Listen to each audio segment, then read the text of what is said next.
क्या रावण के पास time machine थी? वैदिक विज्ञान और आधुनिक भौतिकी का विश्लेषण।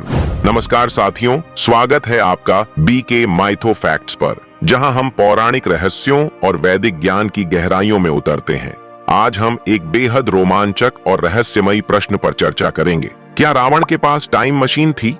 क्या रामायण में ऐसे कोई संकेत मिलते हैं जो यह दर्शाते हों कि रावण के पास समय को नियंत्रित करने की शक्ति थी? क्या प्राचीन भारत में टाइम ट्रैवल जैसी कोई उन्नत तकनीक मौजूद थी? क्या वैदिक ग्रंथों और आधुनिक विज्ञान में समय यात्रा, टाइम ट्रैवल से जुड़े कोई प्रमाण मिलते हैं?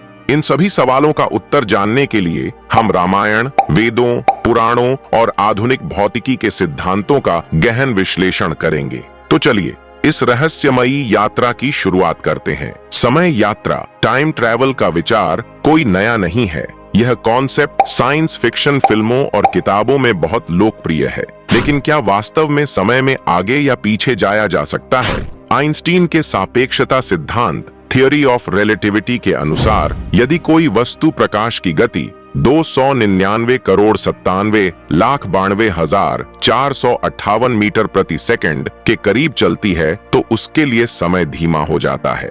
यह वैज्ञानिक रूप से सिद्ध हो चुका है कि अंतरिक्ष यात्री जो बहुत अधिक गति से यात्रा करते हैं, पृथ्वी के लोगों की तुलना में धीमा बूढ़े होते हैं। यदि वर्महोल या ब्लैक होल का उपयोग किया जाए तो टाइम ट्रैवल संभव हो सकता है।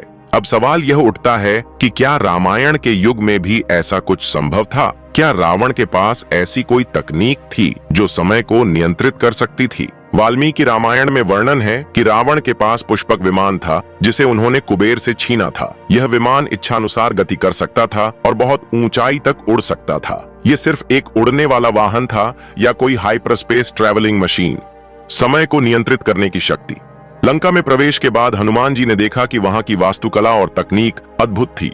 क्या रावण ने ऐसी किसी मशीन का निर्माण किया था जो टाइम डायलेशन का उपयोग कर सकती थी? ब्रह्मास्त्र और ऊर्जा हथियार।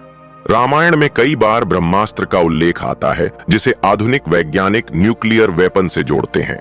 यदि रावण इस तरह की तकनीक को समझ सकता था तो क्या उसके पास टाइम ट्रैवल से जुड़ी तकनीक भी हो सकती थी? वैदिक ग्रंथों में टाइम ट्रैवल के संकेत। राजा काकुदमी अपनी बेटी रेवती के लिए वर खोजने ब्रह्मलोक गए। वहां ब्रह्मा जी ने कहा कि जब तक वे यहाँ रहे तब तक पृथ्वी पर हजारों वर्ष बीत चुके हैं। यह पूरी घटना टाइम डायलेशन का एक उत्कृष्ट उदाहरण हो सकती है। मार्कंडेय आशी ने महाप्रलय के दौरान भगवान विष्णु की शरण ली और एक दूसरे युग का दर्शन किया। यह एक तरह से पैरेलल यूनिवर्स या टाइम लूप का संकेत हो सकता है। साथियों, यदि हम रामायण और वैदिक ग्रंथों में वर्णित घटनाओं को आधुनिक विज्ञान से जोड़ें तो कई तर्क निकल कर आते हैं। वर्महोल्स और पुष्पक विमान। वर्महोल्स को स्पेस टाइम शॉर्टकट कहा जाता है।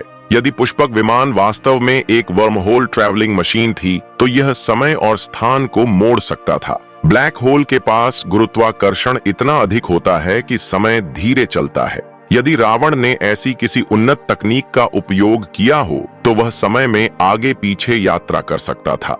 तो साथियों, चलिए देखते हैं आधुनिक विज्ञान क्या कहता है। आइंस्टीन का सापेक्षता सिद्धांत। हाँ, समय यात्रा संभव है, लेकिन अभी तक प्रयोगों में सिद्ध नहीं हो पाई। क्वांटम फिजिक्स और मल्टीवर्स थ्योरी कई ब्रह्मांडों की अवधारणा बताती है कि संभवतः कुछ लोकों में भौतिक नियम अलग हो सकते हैं। वर्म होल और टाइम डायलेशन। सिद्धांत रूप में यह संभव है कि कोई सभ्यता समय को मोड़ने की तकनीक विकसित कर सके। क्या रावण एक वैज्ञानिक था? असल में रावण एक विद्वान ब्राह्मण और प्रकांड पंडित था, जिसने ज्योतिष, आयुर्वेद और तंत्र विद्या में महारत हासिल की थी। रामायण और अन्य ग्रंथों में संकेत मिलते हैं कि वह ऊर्जा विज्ञान, विमान शास्त्र और खगोल शास्त्र में निपुण था। क्या वह किसी उन्नत सभ्यता से सीखी गई तकनीकों का उपयोग कर रहा था? क्या रावण के पास टाइम मशीन थी? इसका कोई प्रत्यक्ष प्रमाण नहीं है, लेकिन रामायण और वेदों में कई घटनाएं टाइम ट्रैवल के संकेत देती हैं। आधुनिक विज्ञान भी मानता है कि समय यात्रा संभव हो सकती है, लेकिन यह अत्यधिक उन्नत तकनीक की मांग करती है। यह संभावना से इनकार नहीं किया जा सकता कि रावण के पास ऊर्जा संचय, स्पेस टाइम मोड़ने और टाइम डायलेशन से जुड़ी कुछ रहस्यमयी तकनीक थी। क्या हमारे प्राचीन ग्रंथों में छिपे वैज्ञानिक रहस्यों को आधुनिक विज्ञान अब धीरे धीरे समझ रहा है?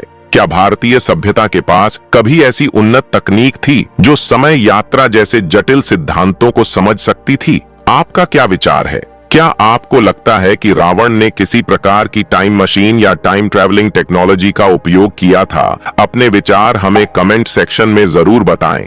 अगर आपको यह वीडियो पसंद आया हो तो बीके माइथो फैक्ट्स को सब्सक्राइब करें और इस वीडियो को लाइक और शेयर करें। धन्यवाद। जय श्री राम।